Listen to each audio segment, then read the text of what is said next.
నమస్తే, నేను మిచ్చారి. ఎస్వర్ టీవీకి స్వాగతం. ఇటీవలి కాలంలో నక్సలిజం సంబంధించిన చర్చ బాగా జరుగుతుంది. ఎందుకంటే ఇటీవలనే రాష్ట్ర స్థాయి లీడర్లు దేవ్జీ, రాజిరెడ్డి లాంటి లొంగిపోయారు. ఆ తర్వాత ఇప్పుడు కూడా గణపతి లొంగిపోతున్న ప్రచారం జరుగుతుంది. ఈ సందర్భంలోనే దాదాపు 120 మంది సీఎం రేవంత్ రెడ్డి దగ్గర లొంగిపోయారు. దీంతో ఒక్కసారి తెలంగాణ ఉలిక్కిపడింది. అది తెలంగాణ వాళ్ళు 4 ఉంటే ఏపీ వాళ్ళు ఉన్నారు. ఈ సందర్భంలో మన సీనియర్ జర్నలిస్ట్ కేకే మీన్ కృష్ణకుమార్ గారు మనతో ఉన్నారు. ఆయన అడిగి ఈ నక్సలైట్ లొంగిపోవడం, అది మన రేవంత్ రెడ్డి దగ్గర లొంగిపోవడం అనే అంశం మీద సార్ అభిప్రాయం కనుక్కుందాం. సార్ నమస్తే సార్. నక్సలిజం అయిపోయింది, 26 నాటికి నక్సల్ మొత్తం దేశంలో పోద్ది అని ఇటీవల కాలంలో కేంద్ర హోంమంత్రి అమిత్ షా ప్రకటించారు. ఆ నేపథ్యంలోనే మన దగ్గర ఛత్తీస్గఢ్ వాళ్ళు ఇటు తెలంగాణ అటు ఏపీ వాళ్ళు లొంగిపోయారు. ఇందులో కూడా క్యాడర్ అంటే స్టేట్ లెవెల్ డివిజన్ క్యాడర్. దీన్ని ఎలా అర్థం చేసుకోవాలి మనం? అంటే మన దగ్గరే జనరల్గా కూడా నక్సలిజం మావో లీడర్షిప్ అనేది తెలంగాణ నుంచి ఎదిగిన వాళ్ళు మొత్తం నేషనల్ లెవెల్లో మొత్తం వీళ్ళు జాతీయ స్థాయిలో మొత్తం ఆ కమాండ్గా ఉన్నవాళ్ళు తెలంగాణ నుంచి ప్రత్యేకంగా ఉన్నారు. కాబట్టి ఏది ఎక్కడైనా దేశంలో ఏ ఇన్సిడెంట్ మావోయిస్టుకి సంబంధించింది జరిగినా సరే దానికి తెలంగాణకి అటు ఆంధ్రప్రదేశ్ ఇంకా హైదరాబాద్కి అంటారు. ఇక్కడ కూడా తెలంగాణకి ఇటు లింక్ ఉంది. అయితే ఇటీవల కేంద్ర ప్రభుత్వం సీరియస్గా మావోయిస్టులందరినీ కూడా మార్చి మొత్తం కూడా మావోయిస్టులనే లేకుండా చేస్తామని ఇటీవల కూడా ప్రకటించాడు. ఆ దిశగా అడుగులు పడుతున్నాయి. మొత్తం అడుగులు పట్టడం ఏంటి, వాళ్ళు ఇంచుమించు సక్సెస్ కూడా అయ్యారని అయితే మనం చెప్పొచ్చు. ఎందుకంటే ఇక్కడ మావోయిస్ట్ అగ్రనేతలే జాతీయ సెక్రటరీగా లాంటి వాళ్ళే లొంగిపోయారు. వాళ్ళతో పాటుగా వాళ్ళ అనుచరగణం అంతా ఉన్నారు. కొంతమంది మల్లోజుల వాళ్ళంటి కానీ దేవజీ లాంటి వారి వీళ్ళంతా కూడా పెద్ద క్యాడర్. దాంట్లో ఎక్కువ స్థాయిలోకి ఎదిగి ఇది మనకి లాభం లేదు అంటే ఆపరేషన్ కగారండి ఏదైనా కానీ దానివల్ల వచ్చిన సమస్య. అంటే ఇక్కడ ఆ నేపథ్యంలోనే ఇక్కడ తెలంగాణ ప్రభుత్వం కూడా ఇంతకుముందు రాజశేఖర రెడ్డిని ఆదర్శంగా తీసుకున్నారా, లేకపోతే కాంగ్రెస్ ప్రభుత్వంలోనే నక్సలైట్లు లొంగిపోతారు, లేకపోతే ఇదని చెప్పదలుచుకున్నారా, నక్సలైట్లు మొత్తం కూడా హతమారుస్తాము, లేకపోతే మొత్తం ఇది లేకుండా చేస్తామని కేంద్రం ఉంటుంది. కాబట్టి మన వంతుగా కాంగ్రెస్ ప్రభుత్వం నుంచి వీళ్ళు లొంగిపోయేది చేద్దామని అనుకుంటున్నారో తెలవదు. కానీ మనకి భయంతో వచ్చేమో. కానీ సార్ నాది ఒక డౌట్ యాజ్ ఏ జర్నలిస్ట్ ఏంటంటే, గతంలో వయస్సు ఉన్నప్పుడు ఏమైందంటే మొత్తం చర్చలు జరిగినాయి. చర్చలు జరిగిన తర్వాత వాళ్ళు ఉన్నారు, కుమ్మికలు జరిగినాయి, ఎన్కౌంటర్ జరిగినాయి. అంటే ఏంటంటే కేవలం వాళ్ళని వాళ్ళ ఆనుపాలను తెలుసుకోవడం కోసమే వైఎస్ఆర్ చర్చలు పెట్టుకుంటే ఒక ప్రచారం జరిగింది. ఇప్పుడు కూడా అప్పుడు లొంగిపోయిన అన్నది అప్పుడు మీకు గుర్తుంటుంది. సబితా ఇంద్రారెడ్డి హోమ్ మినిస్టర్ ఉన్నప్పుడు ఒక ప్రెస్ మీట్ పెట్టింది, తెలంగాణ నక్సలిజం మొత్తం పోయింది అని. నిజంగా తెలంగాణ నక్సలిజం తప్పలే, ఇంకొక ఉంది. ఇప్పుడు కూడా నక్సలైట్లది ఒక వ్యూహాత్మకమైన లొంగుబాట్ల అని ఒక డౌట్. వ్యూహాత్మకమైన లొంగుబాట్లు అనేది కూడా చెప్పొచ్చు. ఎందుకు అంటే వాళ్ళ ఉండే స్థావరాలని ఆపరేషన్ వాళ్ళ ఉండడానికి ఆపరేషన్ కగార్ లాంటివి భారీ ఎత్తున చేస్తున్నారు. తరువాత వాళ్ళలో ఉండే ఇన్ఫార్మల్ కానీ వీళ్ళందరినీ కూడా పోలీసు లేపేస్తూ వాళ్ళతో సమాచారం చెప్తూ అగ్రనేతలు ఎక్కడున్నారు అనేదాన్ని కూడా వాళ్ళు స్పష్టంగా తెలుసుకొని దాడులు చేస్తున్నారు. కాబట్టి మనకి కొన్నాళ్ళు దాక్కోవాలంటే లొంగిపోవటమే మార్గం. ఇలాంటి అనేది కంపల్సరీ ఉంది అనేది గ్యారంటీగా మనం చెప్పొచ్చు. అయితే దీంతో పాటుగా కొంతమంది అనారోగ్య కారణాలు కావచ్చు, లేకపోతే పోవచ్చు, ఈ భావం మీద అంటే నక్సలైట్ సిద్ధాంతాల మీద ఏమి సాధించలేకపోతున్నామే అనే ఒక భావన కూడా ఇటీవల కాలంలో ఎక్కువ. ఎందుకంటే ఇప్పుడు గణపతి ఉన్నాడు, ముప్పాళ్ళ అని పేరు ఎంతో, అతన్ని కొడుకు అమెరికా వేరే దేశాలు ఉన్నాడు. అతని ఈ మధ్య ఒక వీడియో రిలీజ్ చేసినామని, డాడీ మనకు కావాల్సింది ఏంటంటే నవ సమాజం కావాలి, దాన్ని తీసుకురండి అని. అంటే లొంగిపోతున్నారు అంటే లొంగిపోత లేడు అనే సంకేతం ఏమైనా ఇచ్చిండా నాకు డౌట్ ఆడు. ఎందుకు కొడుకు ఏటం అంటే డాడీ నవసభ ఏది వస్తుంది అన్నలుగా ఉంటే వస్తుంది, బయటకు వచ్చి చేయలేరు. అయితే ఇలాంటి సందేహం ఉంది దాని సందేహం. అంటే ఇక్కడ ఇంకోటి, మొన్న ఏ దేవజీ లాంటి వాళ్ళు లొంగిపోయిన సందర్భంలో కూడా ఇక్కడ ప్రధానంగా చెప్పింది మావోయిస్టు ఈ విప్లవం దీన్ని నుంచి రాజకీయ పార్టీగా రూపాంతరం చెందితే మనం మన సిద్ధాంతాలని కాపాడుకుంటూ దీన్ని చేయొచ్చు, మన ప్రభావాలను చేయొచ్చు అనే ఒక ఆలోచన కూడా మాకు ఉంది అనేది వాళ్ళు స్పష్టంగా చెప్పారు. సార్ అదే నిజమైనప్పుడు ఇక్కడ అంటే దశాబ్దాల కాలంగా నక్సలిజాన్ని నడిపించేసి వందలు వేల మంది యూత్ అంతా ఒక లాగి వాళ్ళ ప్రాణాలు తీసి ఈ రోజు మేము సిద్ధాంతం తప్పు అంటే ఎంత న్యాయం? అది కరెక్టే.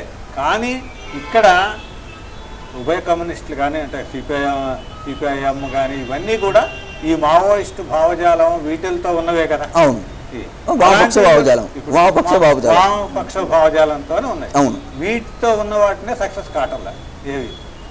ఇప్పుడు అంటే సిపిఐ సక్సెస్ కాలేదేనా? అంటే ఇప్పుడు రాజకీయంగా వాడు ఎదుగుదల సక్సెస్ అంటే వాళ్ళ ఉద్యమం చేయటంలో కానీ ఒక సమస్యను తీసుకొని ప్రభావితం చేయటంలో కానీ వాళ్ళు సక్సెస్ కావచ్చు. అవును, కానీ రాజకీయంగా అధికారంలోకి రాలేకపోతే అంటే రాజకీయ పార్టీ రాకపోతే ఏమీ సాధించలేదు. ఇక్కడ ఒక ప్రశ్న, రాజకీయ పరమార్థం అధికారం అంతేనా? అంతేకాని ఇప్పుడు అదే అంటే అది అందరూ సక్సెస్ కావాలి. అంటే ప్రజా ఉద్యమాలు చేయడం పేద పోరాటం సక్సెస్ అయ్యారు. కానీ వాళ్ళ రాజకీయ పార్టీ అసలు లక్ష్యం అధికారం. అది ఆ వామపక్ష భావజాలు అది సంపాదించలేదు. అంటే దానివల్ల ఏం సంపాదించలేదు కాబట్టి మనము రాజకీయాలకు వెళ్ళి నవ సమాజాన్ని నిర్మించాలి అనే ఆలోచన ఉందంట. చైతన్యం తేవాలి. ఏదో ఇప్పుడు ప్రభుత్వాలు బాగలేవు అనేది ఒక అధికారం కోసమే కదా. ఇప్పుడు రాజకీయ పార్టీ పెట్టడము అంటే అధికారం కోసమే. ఎప్పటికైనా మరి ఎమ్మెల్యే అవని, లేకపోతే ఒక ఏరియాని ఇది చేసుకుని ఎంపీ అవ్వని, లేకపోతే కొంతమంది ఎంపీలు ఎమ్మెల్యేలు కలిస్తేనే కదా ప్రభుత్వం అంతే. కాబట్టి ఏకంగా వాళ్ళ దృష్టంతా కూడా అధికారం మీద. ఇట్లా మేము ఇప్పుడు తుపాకీ కొట్టడంతో అధికారం సాధించడం అనేది సాధ్యం కాదు అనేది తేలిపోయింది. వేల మంది వచ్చిన తర్వాత దశాబ్దాల ఉద్యమం తర్వాత ఇప్పుడు తేలిపోయింది. కాబట్టి ఇంకో ఆల్టర్నేటివ్ అంటే ఇదేమో కొత్తగా చెప్పింది కాదు, ఎప్పటి నుంచో ఉంది. మీరు రాండ్రా బాబు జనజీవన సాయంత్రం కలవండి, పోటీ చేయండి, చర్చల ద్వారా చెప్తూనే ఉన్నారు, ఇది చెప్తూనే ఉన్నారు. పోలీసు నుంచి కూడా కోరుకునేది అదే. అయితే దాంట్లో ఆ భావజాలాన్ని ప్రజలకి వివరించగలుగుతారా అనేది ప్రశ్న. ఎంత మటుకు యాక్సెప్ట్ చేస్తారా అనేది. అంటే మీరు చెప్పడం ఏంటంటే వాళ్ళకు ఒక వ్యూహం ఉండొచ్చు ఒకటి, రెండోది రాజకీయంగా వచ్చి సాధించాలి రెండు. ఓకే, కాకపోతే ఏంటంటే ఇక్కడ చెప్పేది రాజకీయంగా వాళ్ళు సాధించగలుగుతారా? ఇప్పుడు మీరు చెప్పిన వామపక్ష భావజాలను సాధించలే. ఇవాళ ప్రజలు నమ్మే స్టేజ్లో కూడా లేరు ఎవరిని. ఈ దశలో ఈ సందిగ్ధ అవస్థలో వాళ్ళు వచ్చి సాధించగలుగుతారా? సాధించలేరు. నా భావన ఏంటంటే వాళ్ళు మామూలుగా ఇప్పుడు రాజకీయంగా ఏదో సాధిద్దామని అయితే రావటంలే. కాకపోతే ఇప్పుడున్న పరిస్థితుల్లో అంటే వాళ్ళ లక్ష్యాన్ని సాధించడం కోసం వస్తున్నమాట వాస్తవం. వాళ్ళ సిద్ధాంతాలు పూర్తిగా వదిలేసి వస్తున్నారా లేదా అనేది డౌట్. నా ప్రశ్న అదే, వాళ్ళ సిద్ధాంతం మొత్తం వదిలిపెట్టి వస్తున్నారా, వ్యూహాత్మకంగా వస్తున్నారా? సంవత్సరాల పాటు సిద్ధాంతం వాళ్ళ నరనరానా జీర్ణించుకుపోయింది. అలాంటి దాన్ని పూర్తిగా వదిలేసి వచ్చేస్తారు అనే ఒక భావం అనేది ఎవరు కూడా నమ్మరు. ఇప్పుడు ఇంతమంది ఇన్ని సంవత్సరాలు బట్టి ఎంతోమంది నక్సలైట్లు లొంగిపోతున్నారు. ఆ లొంగిపోయిన వాడిని మాజీ నక్సలైట్ అని ఒక ముద్ర వేసి ఎంత జనజీవన సవంతులో కలిసినా అతన్ని అలాగే పోలీసు ఆలోచిస్తూ రాజకీయ ఆలోచిస్తూ. ఇంకోటి ఏంటి నాకు డౌట్ అంటే, ఇప్పుడు లొంగిపోయిన అందరి మీద తల మీద కోట్ల ఉంది నజరన. మరి వీళ్ళకు లొంగిపోయి వాళ్ళకి ఇచ్చిందా గవర్నమెంట్ లేదా? ఈ డబ్బు పోతుంది అంటే కొన్ని అంటే లొంగిపోయిన సందర్భాల్లో అందరికీ ఇప్పుడు లొంగిపోయారు సార్ దేవ్జీ లాంటి వాళ్ళు ఎన్ని కోట్లు ఉంది దాని మీద. ఆ రివార్డులన్నీ ఇచ్చేసిర్రా, ఇంతకు అడ్డా పెట్టిపోతుంది, రాజకీయ నాయకులు తింటుర్రా. దీని గురించి ఎందుకు నక్సల్ మాట్లాడతలేరు? నా ప్రశ్న ఏంటంటే ఎందుకు మాట్లాడటం లేదు అంటే, ఇప్పుడు వాళ్ళు మాట్లాడే స్థితిలో లేరు. ఇప్పుడు ఏది రివార్డులు అది కాదు. ఇప్పుడున్న పరిస్థితుల్లో ప్రధానంగా తలదాచుకోవటం అనేదే వాళ్ళ మెయిన్. అది వాస్తవానికి రాజకీయ నాయకుల గురించి వాళ్ళకి తెలిసిందో మనకు తెలియదు. ఇప్పుడు వీళ్ళు అడగకపోతే వీళ్ళు ఎత్తిన నజారు ఉన్నాయి కదా రివార్డులు, అది మొత్తం కూడా రాజకీయ నాయకులు మింగే అవకాశం ఉంది. ఈ ఆలోచన ఎందుకు చేసిన వాళ్ళు అక్కడ ఎక్కడైనా సరే ఇప్పుడు అలాంటి భావన అంటే వాళ్ళు దాన్ని రివార్డ్ వాళ్ళు అడగకపోదు సార్. కానీ వీళ్ళ మీద రివార్డు ఉన్నప్పుడు వీళ్ళ మీద రివార్డు ఉన్నప్పుడు ఆ రివార్డుని ఇచ్చినట్టు వాళ్ళు క్లైమ్ చేసుకుంటే ఈ కోటి రూపాయలు అడిపోతాయి. అప్పుడు అంటే రాజకీయ నాయకులు మింగేస్తారా? వాళ్ళకే ఇది చేస్తారు, వాళ్ళ ఫ్యామిలీను దీన్ని ఇది చేయటానికి వాళ్ళకి ఇది చేస్తారు, లేకపోతే భూమి రూపాన్ని చూపించగలుగుతారు, లేకపోతే వాళ్ళకి రిహాబిలిటేషన్ మొత్తం కూడా ఆశ్రయం ఇచ్చాడు, వాళ్ళకి ఒక ల్యాండో ఇదో వాళ్ళు ఉండటానికి ఒక సౌకర్యం కనిపిస్తారు కదా, దాంట్లోనే అవి లెక్క చెప్పొచ్చు. చివరి ప్రశ్న, యాజ్ ఎ జర్నలిస్ట్గా అనుభవం ఉంది కాబట్టి ఈ టోటల్ ఫిగర్ని ఈ ముఖ చిత్రం మొత్తం ఎలా చూడొచ్చు? మనం ఈ ముఖ చిత్రాన్ని మొత్తం ఎలా చూడొచ్చు అంటే ఇది మొత్తం కూడా ఇప్పుడు మనం ప్రధానంగా చెప్పేది ఇది మొత్తం నక్సలిజం కంప్లీట్గా అంతమైపోయింది, ఆ భావజాలమే పోయింది అనే కూడా కాదు. అయితే సెంట్రల్ గవర్నమెంటు దాని మీద అంతమొందిస్తామని సీరియస్గా ఉంది, దాన్ని టార్గెట్గా పెట్టుకొనే ఇదంతా చేస్తుంది. కాబట్టి వాళ్ళకి దాక్కునే పరిస్థితి లేదు ప్రజెంట్గా. ఎవరు కూడా వాళ్ళకి ఆశ్రయం ఇవ్వటం కూడా వీళ్ళు ప్రజల నుంచి మద్దతు లేదు, తర్వాత పట్టణాలకు వచ్చి దాక్కునే పరిస్థితి లేదు. అదేవిధంగా అడవుల్లో ఉండే స్థితి లేదు, ఉండే స్థావరాలని కూడా మొత్తం కనుక్కొని టార్గెట్ పెట్టేశారు. కాబట్టి ఇక వాళ్ళ ముందు ఉన్న ఏకైక లక్ష్యం లొంగిపోవడం. అంటే ఇక్కడ ఇంకోటి ప్రధానంగా ఇక్కడ లొంగిపోవడానికి కారణం ఏంటంటే ఈ దళాలలో అంతర్యుద్ధం మొదలైంది. అది కారణం అనేది అంతర్యుద్ధం మొదలైంది.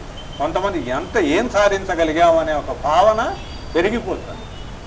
ఎంత లీడర్షిప్ ఎంత చెప్పినా సరే ఆ భావన ఎక్కువ అయ్యేటప్పటికి వచ్చేవాళ్ళు రారు, దళాల్లో జాయిన్ అయ్యేవాళ్ళు తగ్గిపోతున్నారు, ప్లస్ ఉన్నవాళ్ళు శత్రులు పెరుగుతున్నారు, ప్లస్ ప్రజల సహకారం అనేది పూర్తిగా తగ్గిపోయింది. కాబట్టి ఈ నేపథ్యంలోనే అందరూ కూడా ఈ లొంగుబాట ఒత్తిడి పెరిగి మొత్తానికి ఏంటంటే నక్సలైట్ ఈ రాజకీయ నాయకులు నమ్మటం కాదు, ముందు ఏంటంటే రాజకీయ నాయకుడు ఎత్తులకు లొంగిపోవడానికి వ్యూహం పన్ని జనసేన సంస్థలోకి వచ్చారు.